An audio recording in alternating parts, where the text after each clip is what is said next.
أهلا وسهلا بكم مشاهدينا الأعزاء على قناة الأزرق سبورتس. نتكلم في هذا الفيديو عن موعد مباراة الاتحاد والأهلي في الدوري الروشن السعودي 2024، وذلك تابعون المزيد من التفاصيل والتحليلات حول هذا اللقاء المهم، ولكن فضلا وليس أمرا اشتركوا في القناة وفعلوا جرس الإشعارات ليصلكم كل ما هو جديد.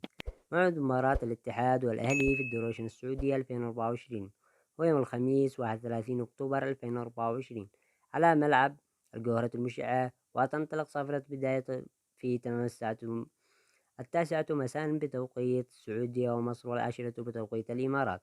أما القنوات الناقلة لمباراة الاتحاد والأهلي في الدوري الروشن السعودي 2024 تذيع مباراة الدوري الروشن السعودي 2024 على شبكات قناة CCS السعودية. ستجد مباراة الاتحاد والأهلي على شاشتها لهواء البث المباشر. يمكنكم متابعة المباراة في تطبيق شاهد.